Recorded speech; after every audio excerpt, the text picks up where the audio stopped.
Guys, welcome back to another Bokos's YouTube video. Today we got our starts and sits for the championship week 17 of fantasy football. And boys, before we get into it, check out our SOBET. It's the first link in the description. On the SOBET, we post all of our exclusive content, along with the exclusive content of 25 plus other creators. Also, we're doing a special. We're giving out the first 50 people to use code BROS when signing up the first month for completely free. Again, check it out. First link in the description. Start number 1, we got Tyler Allgeier. If you're super desperate at running back, Allgeier has a pretty safe floor over the last 2 weeks, putting up 22.6 and 15.7 points. He has 17 and 18 carries, so averaging 17.5 carries. Plus, he's averaging over 100 rushing yards those 2 games. Even last week, 5 targets, 4 receptions. He has been balling out, definitely being used a ton, and it's an amazing matchup against the Cardinals, who are the 5th worst team against running backs. If you're super desperate at running back, Allgeier is a great option. Another RB that's been balling out lately, we love Cam Akers this week. Last week, he was the RB1 overall, putting up over 34 fantasy points,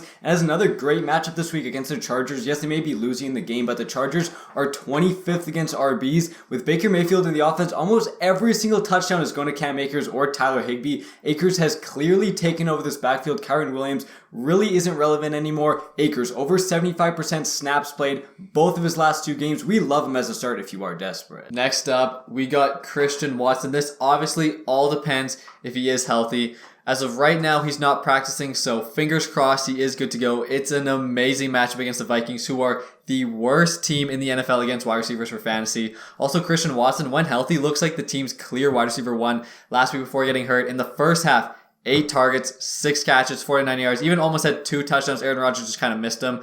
He has tons of upside at home in a must-win game. Obviously, touchdown upside is crazy. If he is able to go, love Christian Watson. And our 4th start of the week is Brian Robinson. Brian Robinson has a pretty good matchup against the Browns, who are currently 29th against RBs. They're quite terrible, but the big thing going for B-Rob, Antonio Gibson was just ruled out. That means Brian Robinson, he's already the clear workhorse back on 1st and 2nd down getting carries. Now he might even play 3rd down, get some PPR upside against a tough matchup last week. Only got 5.8 fantasy points, but they gave him the ball 22 times on the ground. They clearly want to use this guy. He finally has a good matchup. No Gibson. We love his upside. And our defense play of the week is a pretty obvious one. It's the San Francisco 49ers. They might be the best defense in real life. Currently number 3 for fantasy. And this matchup is amazing. Raiders have been horrible. Just so bad on offense.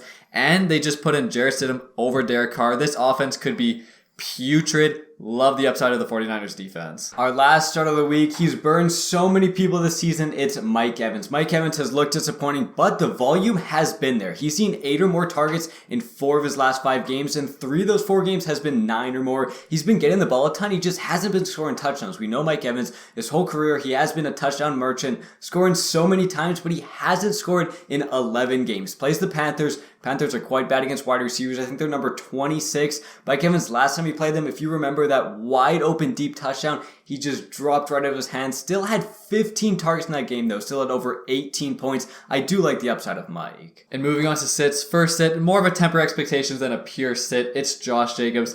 Going off what we said about the Niners, they are the number 1 team against running backs. So horrible matchup. Josh Jacobs in a tough matchup last week had 6 fantasy points, and now they're without Derek Carr. This offense, like we said about the Niners defense, could be so bad. It's not a must sit or a sit by any means. It's more just to temper expectations, but Josh Jacobs could have a pretty bad week. And our 2nd sit of the week is David Montgomery. We're hammering him as a sit while Khalil Herbert was in the offense. Then he got injured. Then Monty was pretty good, and now that Herbert's back, he's back to a sit for us. He plays the Lions. The Lions are currently number 12 against RBs. Last week with Herbert, only put up 10 fantasy points. And Monty again, Lions is a tough matchup. Last time he played him, only 5 fantasy points. He majorly disappointed. Expect the Bears to be down in this game, be throwing more than running. Don't love the upside of Monty. Next up, we got Christian Kirk. Again, not a must sit. We just don't like the upside. It's a tough matchup against the Texans, who are number 4 against wide receivers. Last time Kirk played them, only 2.1 points. I want to say it was his worst game of the season. He was really bad. Plus, this game means nothing for the Jaguars. All that matters is week 18 against the Titans.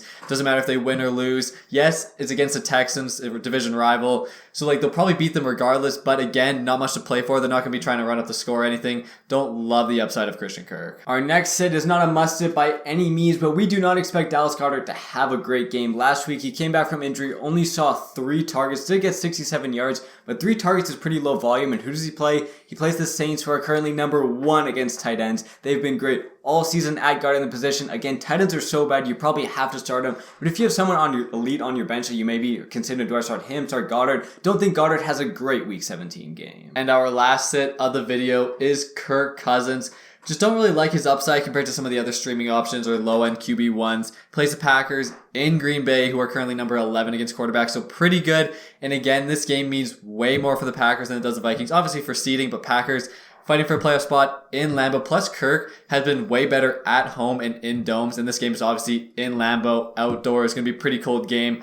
Don't expect a big game from Kirk Cousins, and like some of the other streaming options a bit more. And that actually wasn't the last tip. We got one more. If Deebo Samuel does suit up, we would not start him in fantasy. He's more like a low-end flex play if you are desperate. Deebo, he's limited in practice right now. He might not play. And again, the Raiders play the Niners. The Raiders are going to go down in this game. They're going to be getting killed. There's no need for the Niners to risk Deebo getting re-injured first game back when they're killing the Raiders. Don't think he has a great game for fantasy. And guys, thank you so much again for watching the video. Hit the like and the subscribe, and also check out our SOBET, first link in the description. Again, still a bunch of spots open for the first month free trial. Again, thanks so much for watching the video. See you guys next time.